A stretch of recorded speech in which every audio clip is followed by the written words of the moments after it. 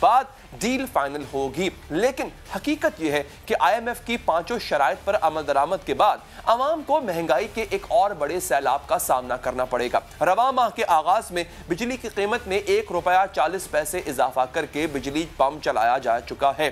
IMF کی دوسری شرط اسٹیٹ بینک کو خود مختار کرنے کی ہے، جس کے لیے حکومت اب قانون سازی کرنے جا رہی ہے، جس کے بعد گورنر اسٹیٹ بینک کو وزیر خزانہ سے بھی زیادہ اختیارات مل جائیں گے۔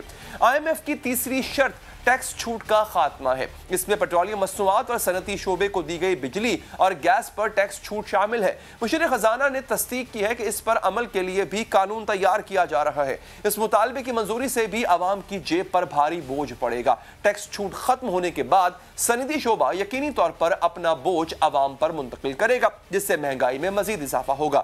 IMF کی چوتھی اور 5ویں شرط ایکسچینج ریٹ اور شرح سود میں اضافے سے متعلق ہے، اور اب خبر یہ ہے کہ اسٹیٹ بینک کل نئی مانیٹری پالیسی کا اعلان کرنے جا رہا ہے، اور خبر یہ بھی ہے کہ اسٹیٹ بینک شرح سود میں اضافے کا اعلان کرے گا۔ IMF ان پیشگی شرائط کے بعد قرض پروگرام منظور کرے گا، اور ممکنہ طور پر اس پروگرام کے ساتھ مزید شرائط بھی آئیں گی۔ IMF کے پروگرام کے ملکی معیشت اور عوام کی زندگی پر کیا اثر پڑنے والا ہے، اسی پر مزید بات کریں گے سابق وزیر خزانہ جناب مفتاح اسماعیل صاحب سے۔ مفتاح صاحب شکریہ، شرطیں ہم پوری کر رہے ہیں۔ سر یہ بتائیے گا کہ یہ جو اسٹیٹ بینک کو خود مختاری دینے جا رہے ہیں، اس کا کیا فائدہ ہوگا؟ مطلب اس سے پاکستان کا کیا فائدہ ہے؟ پہلے کتنی خود مختاری تھی، اب کتنا اس میں اضافہ کر دیا جائے گا، اور اگر ایسا ہوگا تو اس سے فائدہ کیا ہوگا؟ علی صاحب دیکھیں، دنیا بھر میں ایک زمانے میں 50-60 کی دہائی کے اندر اسٹیٹ بینک جو تھے وہ وفاقی حکومت کے ساتھ فیڈرل فائنانس منسٹری کے ساتھ مل کے کام کرتے تھے۔ اس کے بعد یہ سوچ آئی کہ نہیں، ان کو مانیٹری پالیسی کو الگ کر دو جو کہ سینٹرل بینک کے نیچے آتی ہے، اور فسکل پالیسی کو جو کہ حکومت کے نیچے آتی ہے اس کو الگ کر دو، تاکہ الیکشنز کے دوران یا الیکشن سے پہلے وہ پیسہ جو ہے وہ مارکیٹ میں انڈکٹ نہ کر سکیں اور اس سے ایک آرٹیفیشل بوم نہ آ سکے۔ یہ ایک سوچ تھی۔ اچھا، ہمارے ملک میں بھی جب پرویز مشرف صاحب کی حکومت تھی تو اس وقت خاص طور پر کافی انڈیپینڈنس دے دی تھی اسٹیٹ بینک کو، اور اسٹیٹ بینک ادارے کے طور پر جب گورنر یعقوب صاحب تھے، اس کے بعد اشرف حسین صاحب تھے، تو بڑا انڈیپینڈنٹ ہو گیا تھا، اور اب بھی ہے وہ انڈیپینڈنٹ۔ اب مانیٹری پالیسی کمیٹی ہے، لیکن مانیٹری پالیسی کمیٹی میں ایک سیکٹری فائنانس بیٹھے ہوتے ہیں، مگر اسٹیٹ بینک جو ہے وہ انٹرسٹ ریٹ سچ مچ مانیٹری پالیسی کمیٹی ڈیسائیڈ کرتی ہے، ایکسچینج ریٹ بھی جو ہے وہ گورنر صاحب خود ڈیسائیڈ کرتے ہیں، لیکن آبویسلی فائنانس منسٹر سے ان پٹ لیتے ہیں۔ یہ جو ابھی جو آ رہا ہے وہ اسٹیٹ بینک کی آٹونومی کا مسئلہ نہیں ہے، وہ جو فرد واحد کو گورنر صاحب کو اتنا پاورفل کر رہے ہیں کہ نمبر 1 گورنر صاحب اب پارلیمنٹ کے بھی ماتحت نہیں رہے، بلکہ پارلیمنٹ کو اگر کوئی قانون سازی کرنی پڑے گی بینکنگ کے بارے میں تو پہلے گورنر صاحب سے پوچھنا پڑے گا، نمبر 1۔ نمبر 2، گورنر صاحب اپنی تنخواہ اپنے ٹرمز آف امپلائمنٹ خود سیٹ کریں گے، یعنی کہ ایک کمیٹی سیٹ کرے گی جس کے وہ چیئرمین خود ہوں گے۔ یہ آج تک ابھی نہیں ہوا۔ نیپرا کے چیئرمین، اوگرا کے چیئرمین، ان سب کی تنخواہیں جو ہیں وہ خود کوئی سیٹ نہیں کرتا، کوئی اور کرتا ہے۔ وزیر اعظم پاکستان کی بھی وہ خود نہیں کر سکتے۔ نمبر 3، پھر انہوں نے کہا کہ حکومت کے ساتھ وہ فسکل کوآرڈینیشن سے کوئی کوآرڈینیشن نہیں کریں گے، تو حکومت یہ نہیں کہہ سکتی کہ یار آپ غریب لوگوں کو سستا لون دلوائیں یا مائکرو کریڈٹ دلوائیں یا آپ ہاؤسنگ لونز دلوائیں یا نوجوان اسکیم کو لون دکھائیں۔ حکومت کچھ نہیں کہہ سکتی۔ اس کے بعد ڈپٹی گورنرز بھی گورنر صاحب ہی ہائر کریں گے اور گورنر صاحب کی مرضی پہ ہائر ہوں گے، یہ بھی بات سمجھ میں نہیں آ رہی۔ اس کے بعد گورنر صاحب کے اوپر کوئی انویسٹیگیشن نہیں ہو سکتی ماں سوائے کہ گورنر صاحب خود اجازت دیں، یا اسٹیٹ بینک کے کسی امپلائی کے اوپر کوئی انویسٹیگیشن نہیں ہو سکتی ماں سوائے کہ وہ خود اجازت دیں، اور ان کو نوکری سے نکالنے کا طریقہ یہ ہے کہ کوئی کورٹ ان کو گلٹی پروف کرے، تو گلٹی پروف کر ہی نہیں سکتی کیونکہ خود انہوں نے اجازت ہی نہیں دی ہوگی انویسٹیگیشن کرنے کی، اور ٹرم بھی 5 سال کی کر دی۔ تو یہ اتنی ایک فرد واحد کو اٹانومی دی جا رہی ہے، وہ ایک فرد۔ لیکن سر دیکھیں، یہ اس کا اطلاق تو ہر گورنر اسٹیٹ بینک پہ ہوگا۔ کل کو آپ آتے، آپ گورنر اسٹیٹ بینک لے کے آتے، اس کے پاس بھی یہی پرسنل پریویلیجز ہوں گے۔ ایک دوسرا یہ، اگر یہی ماڈل 50-60 سالوں سے پوری دنیا میں ترقی یافتہ ملکوں میں کامیاب ہے تو پھر یہاں کامیاب کیوں نہیں ہو پائے گا؟ دیکھیں، ایک تو یہ کہ پوری دنیا میں اتنی کسی فرد واحد کو کسی کو اٹانومی نہیں دی ہوئی۔ بینک کے اٹانومی کے اوپر تو ہم بحث نہیں کر رہے، میں تو گزارش کر رہا ہوں کہ آلریڈی ہے بینک کو اٹانومی، تھوڑی بہت آپ اس کو آگے پیچھے کرنا ہے کر لیں۔ یہ تو فرد واحد کو جو ہے ڈکٹیٹوریل پاور دے رہے ہیں، یہ کوئی وائس رائے تو نہیں ہے نا۔ یہ مطلب یہ کہاں سے منطق ہے کہ IMF کا ڈپٹی گورنر بھی آئے، IMF کا گورنر بھی آئے، اور پھر پورے 22 کروڑ لوگوں میں سے کوئی اس کو نہ پوچھ سکے، جو وزیر اعظم ووٹ لے کر آئے ہوں، جو ممبران پارلیمنٹ ووٹ لے کے آئے ہوں، وہ کوئی ان سے کچھ نہ پوچھ سکیں۔ یہ کون سی منطق ہے؟ یہ میری سمجھ سے باہر ہے۔ مجھے دنیا میں ایک اور ملک دکھا دیں جہاں پہ گورنر کی اتنی 100% رٹ موجود ہو کہ گورنر کا کوئی پوچھ نہ سکتا ہو۔ یہ میری سمجھ سے باہر ہے۔ اچھا سر، یعنی کہ آپ کہہ رہے ہیں کہ مانیٹری پالیسی کے ڈیسیجن کی حد تک یا اس طرح کے فیصلوں کی حد تک خود مختاری ٹھیک ہے، اس سے کوئی فرق نہیں پڑے گا. اچھا سر، ایک اور چیز ہے، اب 5ویں شرط یہ تھی ایکسچینج ریٹ اور شرح سود میں اضافہ، وہ اب یہ بلکہ انہوں نے نومبر کے اینڈ کا انتظار بھی نہیں کیا، یہ کل کرنے جا رہے ہیں اناؤنس، بڑی جلدی میں کرنے جا رہے ہیں. اس سے کیا ہوگا؟ اب ہم ایکسچینج ریٹ کو بالکل بھی، حالانکہ انہوں نے انفلیکس کیا تھا، پیسے ڈالنے کی کوشش کی تھی ایکسچینج ریٹ کنٹرول کرنے کے لیے، نہیں ہو سکا. یہ جو ہم سعودی عرب سے لے کے آئے تھے اس نے بھی کوئی فرق نہیں ڈالا اتنا. اب سر کیا ہوگا جب بجلی بھی بڑھ جائے گی، ٹیکس کی چھوٹ بھی ختم کر دی جائے گی انڈسٹریز کے لیے، اور مانیٹری پالیسی بھی شاید کوئی 1-1.5% کا اضافہ ہو جائے؟ اگر کل 1% کل پالیسی ریٹ بڑھتا ہے تو حکومت پاکستان کو 250 ارب روپے سالانہ مزید سود کی مد میں دینے پڑیں گے. 25,000 ارب روپے میرے خیال سے کم از کم روپی لون ان کا ہوگا، تو اس پہ 1% آپ کو کم از کم 250 ارب روپے حکومت پاکستان کو سود کی مد میں دینے پڑیں گے. نمبر 1 تو یہ ہو جائے گا. 1% یہ بڑھے گا تو پاکستان کے اندر معیشت بھی تھوڑی سی سلو ہوگی، پرائیویٹ بزنسز کی بھی کاسٹ بڑھ جائے گی، اور جو پہلے یہ گورنر صاحب 13% پہ انٹرسٹ لے کے گئے تھے 13.25% پہ، اور جس میں صرف ہاٹ منی کے انویسٹرز کو فائدہ ہوا تھا، پورا پاکستان کے اندر نقصان آ گیا. پاکستان میں معیشت رک گئی، ریسیشن آ گیا، اور حکومت پاکستان کو ہر سال 1500 ارب روپے کی زیادہ سود دینی پڑی. یہ اس قسم کی طرف لے کے جا رہے ہیں. مجھے اگین دیکھیں، گورنر صاحب نے ڈیسائیڈ کیا تو 1 ہفتے پہلے کر لی میٹنگ، باقی کسی سے نہیں پوچھا گیا. Members of policy committee, governor صاحب فیصلہ کر لیں گے. مجھے یہ سمجھ میں نہیں آ رہا کہ اتنی کیا گورنر صاحب کو پاور دینے کی ضرورت ہے. مطلب سیریسلی آپ ٹھیک ہے مانیٹری پالیسی میں ڈیسائیڈ کریں، اگر فائنانس سیکٹری اس میں بیٹھا ہو تو کیا حرج ہے اس کے اندر؟ مطلب حکومت کا مشورہ لینا کیا ضرورت ہے؟ یہ 6 آدمی ممبران مل کے فیصلہ کر لیں. یہ اتنی قسم کی انڈیپینڈنس کہیں نہیں ہوتی کہ ایک فرد واحد جو ہے وہ اپنی مرضی چلائے. اچھا مفتی صاحب، بلکہ یہ آج ہی کی خبر ہے، پچھلے 2 مہینے میں ہمارا FDI جو ہے اس میں بڑا ڈراسٹک ڈراپ آیا سر. اچھا سر، یہ بتائیے گا یہ جو IMF سے ہمیں قرض ملنے جا رہا ہے، یہ انفیوژن کتنا ضروری ہے پاکستان کے لیے کہ اس کو حاصل کرنے کے لیے ہم ٹیکس چھوٹ ختم کر رہے ہیں، کاسٹ آف پروڈکشن چیزوں کی بڑھ جائے گی، عوام کو برداشت کرنی پڑے گی، ہم بجلی بڑھا رہے ہیں، ہم انٹرسٹ ریٹ بڑھا رہے ہیں، یہ جو چند بلین ڈالرز ہیں یہ کتنے امپورٹنٹ ہیں IMF کے ہمارے لیے؟ دیکھیے IMF کا ایک جو مطلب 6واں ٹرانش تو صرف $1 بلین کا تھا، لیکن کیونکہ ان کے پاس ریزرو 3 مہینے سے کم ہیں، اور کیونکہ یہ امپورٹ جو ہے وہ 75 بلین کی اسپیڈ پہ جا رہے ہیں، جو کہ پاکستان کی تاریخ کا نہ صرف سب سے زیادہ اماؤنٹ ہے بلکہ پرسنٹیج آف GDP میں بھی سب سے زیادہ ہے. کیونکہ ہم ایکسپورٹ نہیں کر پا رہے 28 بلین کے اوپر، تو ہمارا ٹریڈ ڈیفیسٹ بھی 47 بلین کا ہوگا. لہٰذا اب حکومت یہ سمجھتی ہے کہ ان کے لیے ناگزیر ہو گیا ہے. تو پرابلم اس کے لاسٹ ٹائم دیکھیں ایک ہی مرتبہ IMF کا پروگرام سکسیسفلی ختم ہوا ہے، وہ اسحاق ڈار نے کرا تھا 2013 سے 16 تک. مسئلہ یہ ہے کہ جب حفیظ شیخ صاحب بھی جب تشریف لے گئے تھے اور IMF سے بات کری تھی تو IMF کی بات کو منوہن مان گئے تھے.